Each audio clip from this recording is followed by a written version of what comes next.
この家に伝えられているものがある。それは色あせた2つの革のトランク、そして遠い昔の物語。73年前になりますか。私が6歳の時かな。このカバン2つだけがヨーロッパから戻ってまいりました。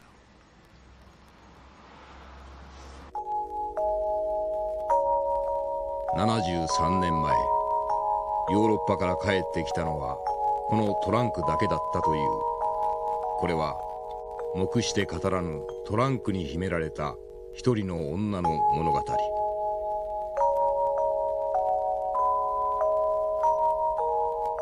彼女が目指したのは音楽の都聖地ウィーン。その名は久野久。西洋をかたくなに拒否し続けた300年。その眠りから覚めた日本人。日本の国は積極的に、時には過剰なまでに西洋文明を取り入れた。久という女性が生きたのはまさにそんな時代だった。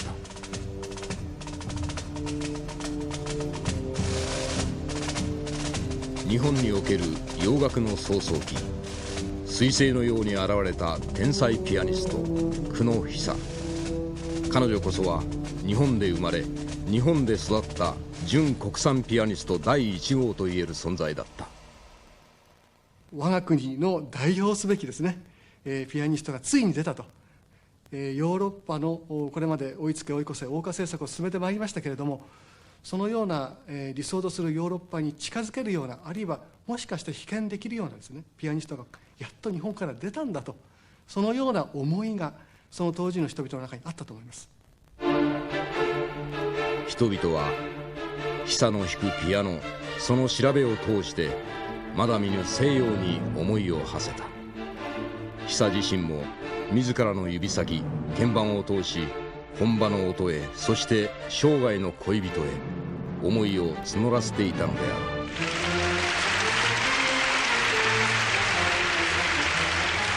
その思いは突然叶うことになった。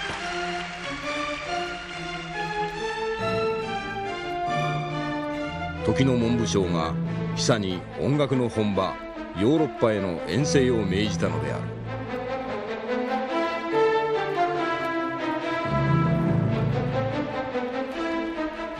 それは国家が一個人に課した期待であり使命でもあった。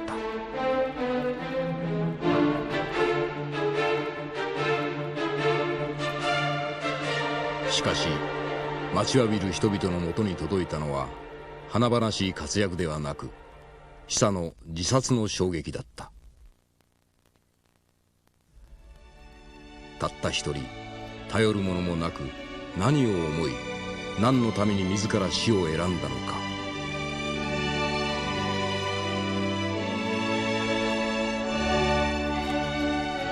ピアノ、その88軒の向こうには限りない広がり、そして魔力がある。洋楽の創創期、その魔力に立ち向かった人がいた。その名は久野久。これはピアノを通し国家、時代、そして自分自身と戦い続けた女の物語であ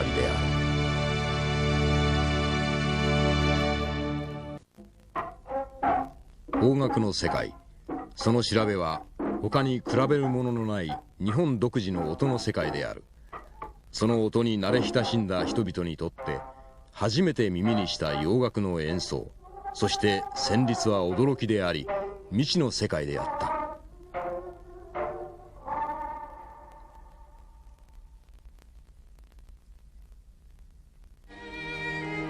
開国と同時に押し寄せた西洋文明。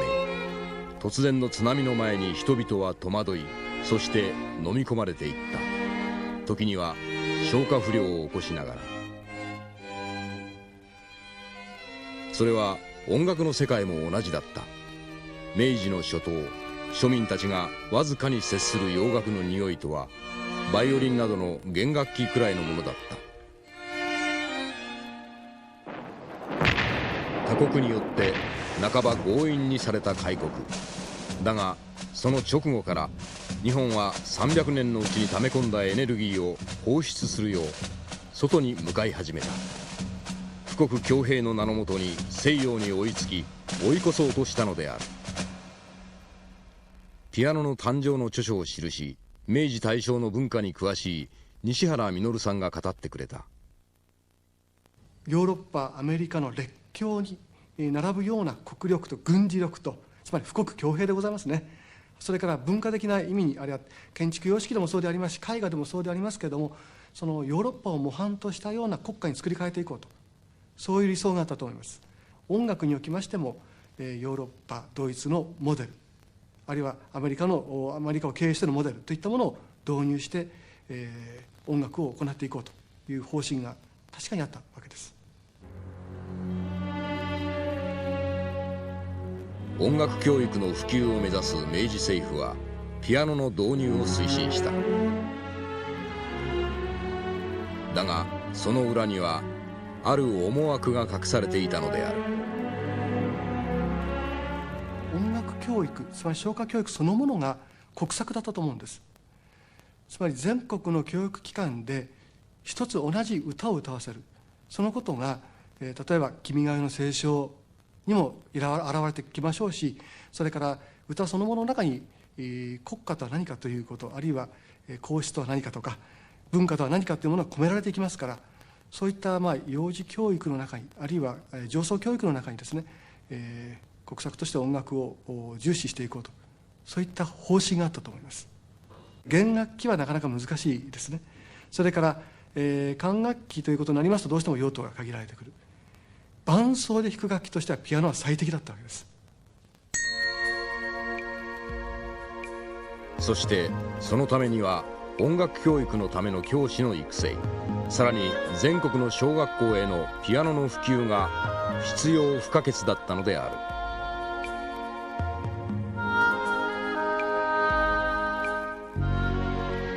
政府の意を受け、音楽教師育成のために明治20年東京上野の森に東京音楽学校が設立される。当時音楽家として最も将来を嘱望されたのが幸田露伴の妹幸田信であった。東京音楽学校教員となった幸田信は文部省の命令によって海外留学を経験している。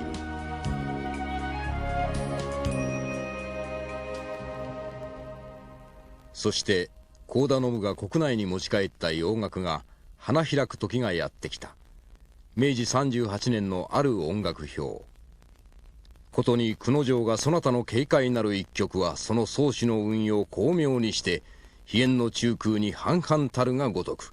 要するにそのピアニストとしての光栄は城の頭上に王冠のごとく輝きし、のみならず最後の勝利者たりしこと疑いなし。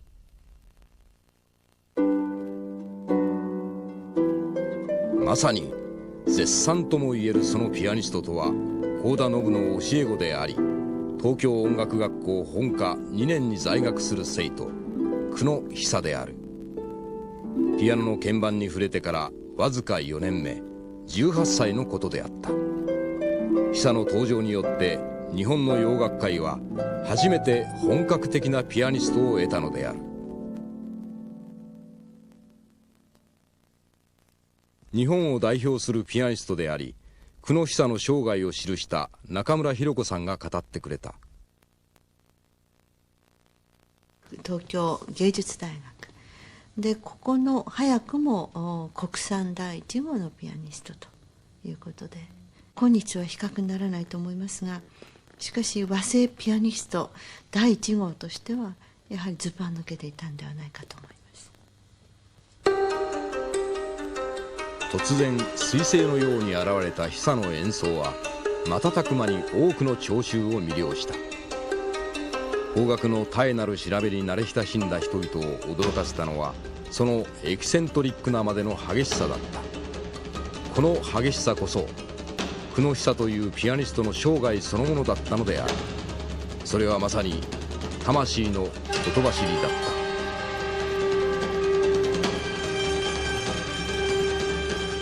鍵盤に叩きつける怒り。久にはそうするしかないわけがあった。明治34年、東京上野にある東京音楽学校予科に一人の生徒が入学した。久野久という滋賀県出身の14歳の少女。西洋語と呼ばれたピアノとの対面はこの時が初めてであった。音楽に対する適性は生徒が入学してから判定される、そんな時代であった。入学直後、久は教官たちに呼び出される。退学勧告であった。集められた生徒の中でも久はあまりにも未熟だったのである。突然の非常な通告に久は土下座し、泣きながら取り消しを頼んだという。あまりにも真剣な久の様子に教官たちもたじろぎ、結局は残されることになった。そしてその夜から久のすさまじいまでの猛練習が始まったのである。真冬の夜、火の気のない教室。冷気は体を凍えさせ、鍵盤に触れる指先を氷のように冷たくした。15歳の少女には後には引けない決意、そして訳があったのである。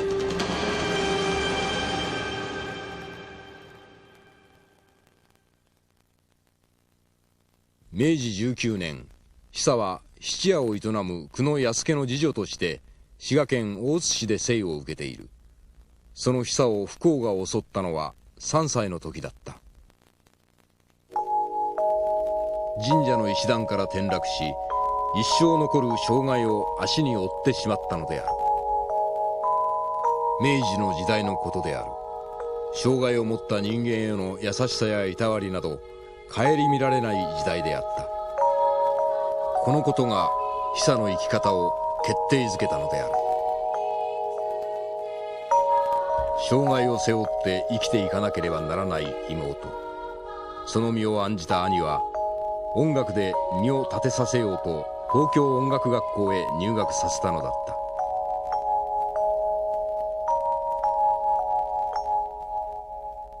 当時東京音楽学校首席教授だった幸田信は文明開化の象徴であり、自立した女性の先駆者だった。その幸田信に久は教えを受けたのであった。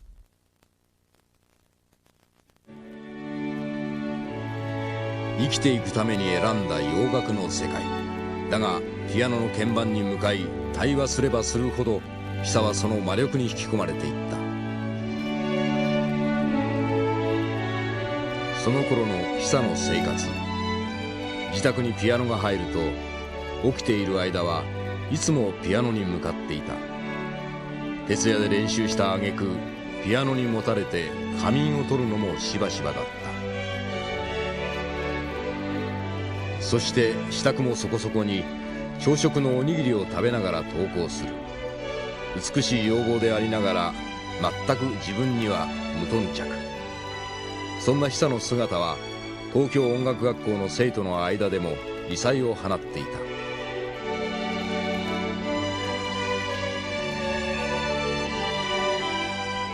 久の関心も愛情も全てはピアノだけに注がれていたのである。こうした久の真摯な努力が音楽の神に通じたものか。明治39年、久は優等の成績で東京音楽学校本科を卒業、研究科への入学を許される。しかもこの時の卒業演奏では課長の宮妃を前にトリを務めるという名誉を得ている。白尾足しはもちろん、近来の同校卒業生中の稀に見る技量なるべし。この時ベートーベン作曲のコンチェルトを演奏した久への新聞記事の称賛である。翌年母校の授業補助となった久はさらにピアノの世界にのめり込んでいく。それと比例するように彼女への称賛も高まり、押しも押されもせぬ日本の第一人者に上り詰めるのだった。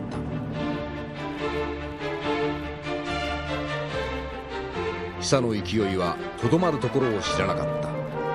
この頃母校の定期演奏会でピアノ管弦楽奏による演奏を披露している。日本で初めてオーケストラをバックにピアノを弾いた演奏会である。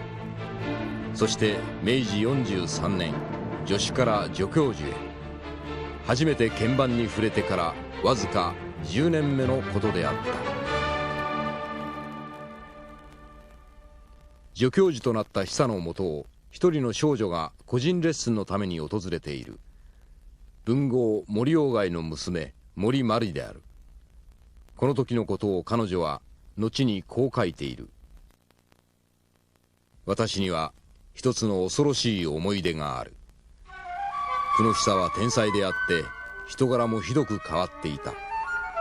側髪の前髪からはお化けのように髪の毛が下がっている。恐ろしい手つきで私を椅子につかせ、弾いてごらんなさいと命じたが、私は恐ろしくてろくに弾くこともできなかった。天才だが変人、それは終生久につきまとった人物表である。しかし久の演奏は見る者に西洋文明、そしてある種のエロティシズムを感じさせずにはいられなかった。久のエキセントリックで激しい性格が最も顕著に現れるのがその奏法である。まるで何かに疲れたように劇場を鍵盤に叩きつける。結い上げた髪はバラバラと落ち、刺していたかんざしははじけ飛ぶ。さらに帯が溶け、まばゆいばかりの太ももがあらわになる。彼女の劇場を表現する指先は裂け、吹き出した血が鍵盤を真っ赤に染めた。その熱情のほとばしり。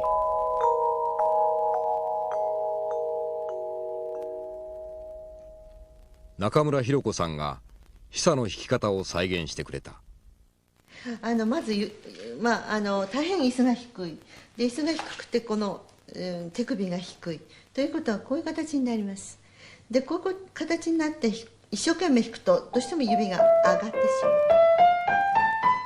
でこんなになっちゃうと思うんですね。こんな風なすごく生な音になる。でこういうのっていうのはすっごく頑張って弾いてる音になるんです。こうやってやるとどうしても上から叩きつける、一つ一つ叩きつけることになって、反対にここに来るなんていうんでしょうか、力も多くなると。手も体もとっても華奢な感じの方ですから、3歳4歳から鍛えていれば筋肉質のいい体になってたと思いますが、あれではもう本当に負担が大きかったんではないでしょうか。今日では不合理とされる久の奏法だが、その奏法こそが久の生き方そのものだった。久はピアノと戦っていたのである。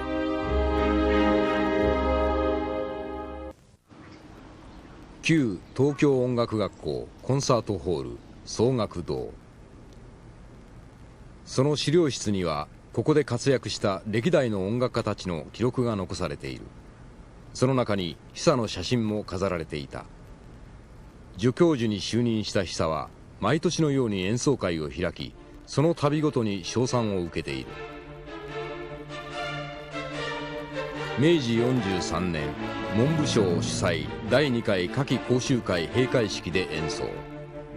明治44年ウェーバーの楽曲を演奏。大正2年バッハ・グノー作曲のメディテーションを演奏。大正3年春季音楽会にてリストのハンガリアン詩曲を演奏。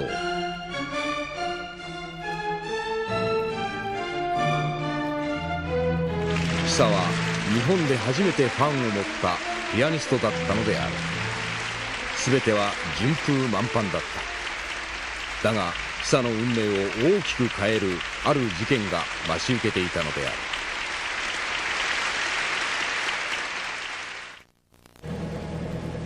大正4年1月23日の早朝、赤坂溜池交差点付近でのこと。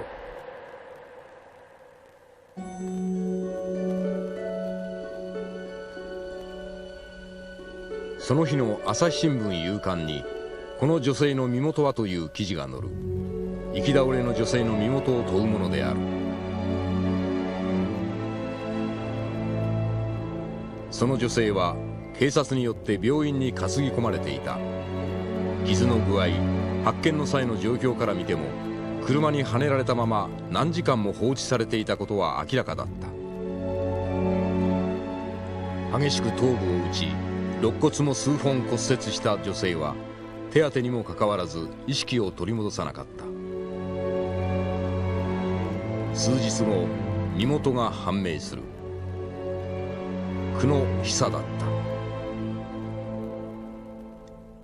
命は取り留めたものの、久は重傷。結局退院まで3ヶ月を要することとなる。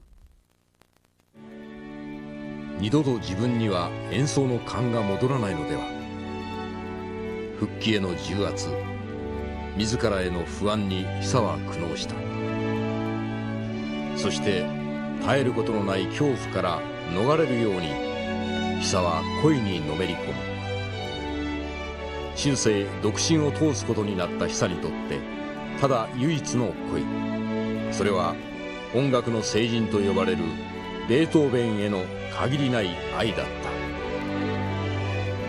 た。足の不自由だった久は耳に障害を持つベートーベンに親しみと憧れを抱いていた。だが事故以来、それはまさに熱情へと変わっていくのである。大正7年、みそじを越え東京音楽学校教授となった久は奏楽堂である試みをする。事故以来晴れることのなかった自らを世に問うためのものであった。日本で初めてともいえるベートーベンの楽曲のみによるリサイタル。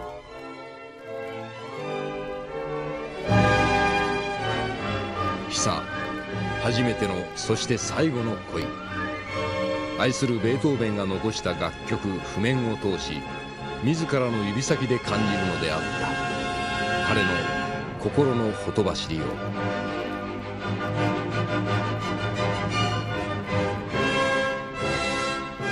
作家のエマ・シューはこのリサイタルをこう評している。曲の解釈もあまり確かだとは思われなかった。しかしそこには天才の直感がひらめいていた。そして倒れるまでも弾き続けようとする必死の努力が、むしろあの人を痛々しく思わせた。この辛口の批評が元となり、エマは久が心を開いた唯一の友となる。久が自らの存在をかけたこのリサイタルは大成功。自己後失いかけていた自らへの自信を取り戻した。だがこの頃から久の周囲では悪魔のささやきにも似た言葉が聞かれるようになる。すでにあなたは世界の久野久である。本場でその実力を示すべきだと。世界制覇、その言葉は久の思いとは関係なく一人歩きを始めていた。初めて熱情ソナタを日本人が弾けたんだと。しかも誰も手が届かなかったような迫力と、それから打鍵力、それからペダルをたくさん使ったらしいんですけども、いかにも本格的なドイツ精神を表すような音楽を彼女が初めて弾いたんだと。そういったところでですね、久野城が歴史の舞台にですね、晴れ舞台に、登ってきたんだと、そのように思います。大正12年、久は文部省よりピアノ研究のためヨーロッパ行きを命じられる。開国からすでに半世紀の時が流れていた。日清日露での戦勝、第一次大戦への参戦、すでに国力は西洋の列強と肩を並べるまでになった。次は文化を示す時と。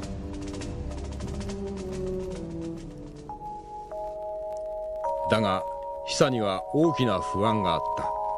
それは自らの耳と肌で本場の音に触れたことがないことである。久と音楽との関わり合いには何一つとして確かなものはなかったのである。久はともかく自分自身を見つめる時間が欲しかった。この頃の心境を久は親友エマに書き送っている。私は西洋行きは望みませぬ。西洋へ行かずに十分握れる自信と、このまま日本にいたいわがままがあります。けれど2年3年5年自由な時間が欲しいのです。そうしないと今の哀れさの辛さを抜けられません。だが久の思いなど関係のないところですでにレールは敷かれていたのである。それは国家国策の名のもとに下された命令であった。こうして久はわずかな自信と大きな不安、重圧を胸に支援者たちに見送られ、ヨーロッパへ旅立つことになる。二度と帰ることのない旅路へと。大正12年4月12日、久を乗せた客船は大海へと乗り出していった。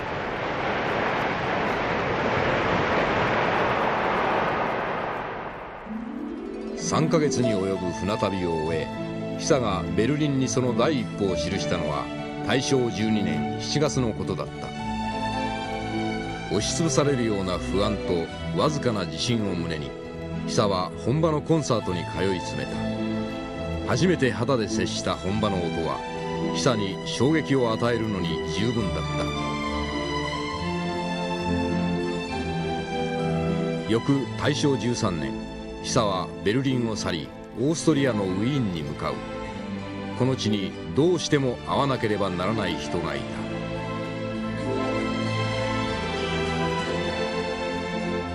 エミール・フォン・ザウアー。ベルリンでその講演に接した久が最も心を動かされた人物だった。そのザウアーに弟子入りしようというのである。憧れの人の前で久が弾いたのはベートーベンの月光。彼女が最も愛し得意とした楽曲だった。久の演奏が終わるとザウアーは、日本人がかくまで正確にまた芸術的に音楽を理解するとは今日まで思ってもみなかったと称賛し、翌年のレッスンをも引き受けている。久の喜びはどれほどのものであったことか。ついに自分は本場で認められたのだ。この日の喜びを久は知人宛てにこう書き送っている。私は来年4月にウィーンで独奏会をやる勇気をやっと出しています。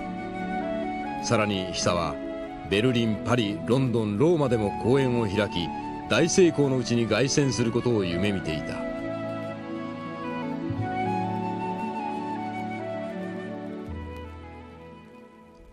これまでの暗雲が一気に吹き飛ばされる思いであった。すべてはこれでうまくいくと。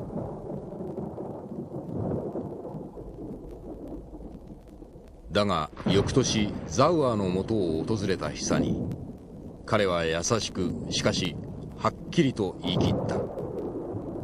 あなたの奏法は間違っている。そして基礎からやり直す必要があると。私も久野久の気持ちというのが非常によくわかる。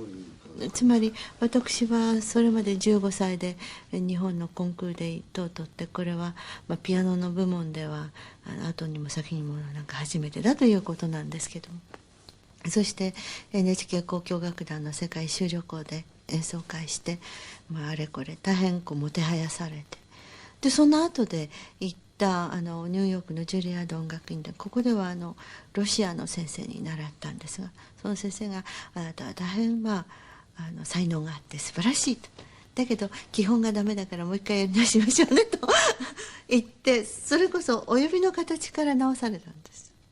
最初の半年間はですね、曲もらえなかったんです。でそれまでにリサイタルしてコンチェルト弾いてで自分は日本の今若手でナンバーワンだと周囲からもちやほやされ、自分もそう思ってきた自分がお指の形から直された。久の自信は打ち砕かれた。異国の地で彼女はたった一人だった。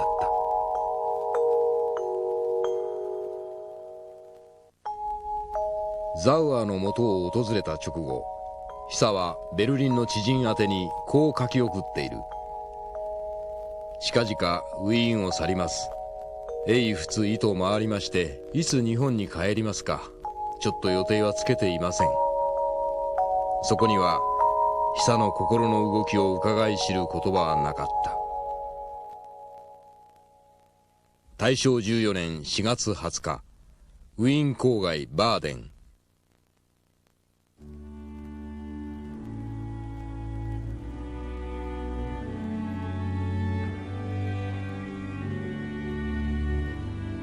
一人の女性が自ら命を絶った。喜びも苦しみもその愛さえも88県の向こうに追い求めた人生だった。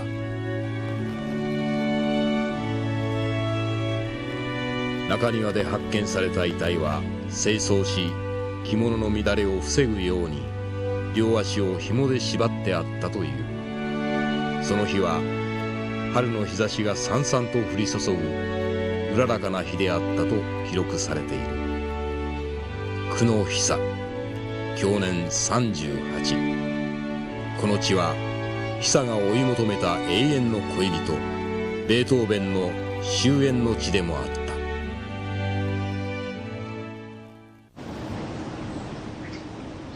オーストリアウィーン郊外バーデンの町。ベートーベンが晩年を過ごし、久が最後の時を迎えた町である。今から半世紀以上も昔、この地で命を絶った一人の日本人女性がいたことを示すものは今となっては残っていない。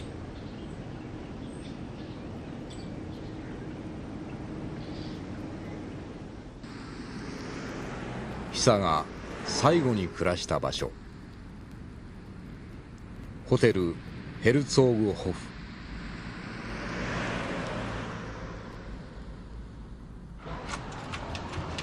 今回の取材に際し、久が死の瞬間まで暮らしていたという部屋を探し当てることができた。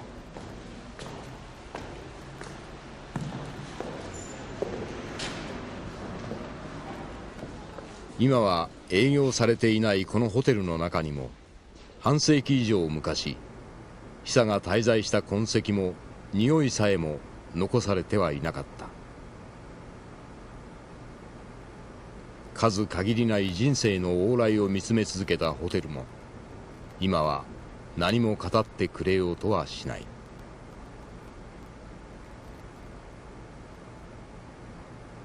そしてこの部屋こそが久が暮らし孤独の中で自らの死を選んだ場所である。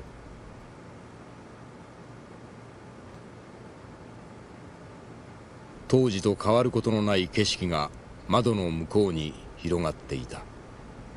この窓辺で久は何を見、何を思っていたのだろうか。久野久。彼女は悲しいくらい純粋で、そして孤独な人だった。せめてあと20年遅く生まれていたならば、ピアニストとしての栄光を極めることができたはずだった。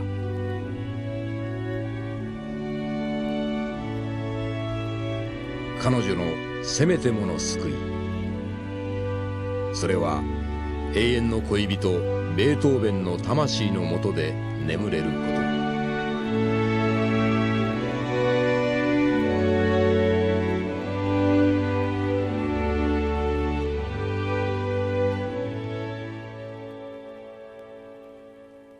久野さんについて一番思い出があることってどんなとこでしょうか。おば様ですね。おば様ですね。私がねあれが6歳ぐらいの時かなと思うんですけど、手をね表層っていうんでしょうか、なんかピアノのここにこう当たるらしいんですね。これで白い包帯をしてね、それを取り替えてみえたのをはっきり覚えています。それははっきり覚えてるんですよ。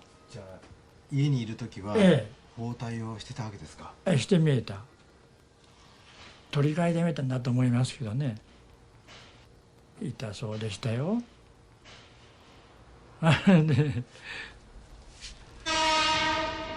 東京郊外のある場所、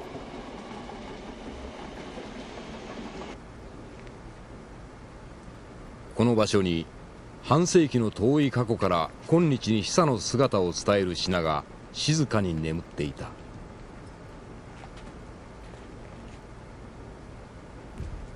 レコード評論家の前澤健也氏が久のレコードを所有していたのである。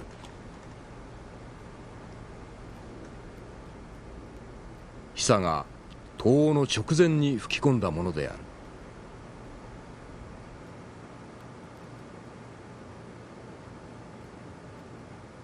今半世紀の時を超え久がよみがえる。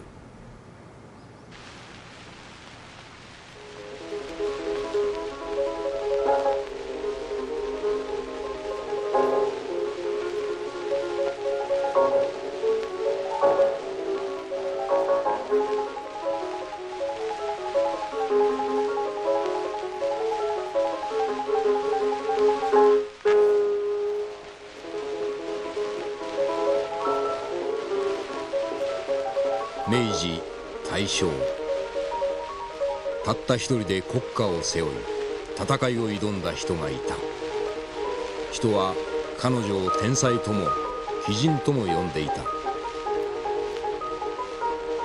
久野久、誰よりも純粋に、そして激しく88県に命を懸けた人。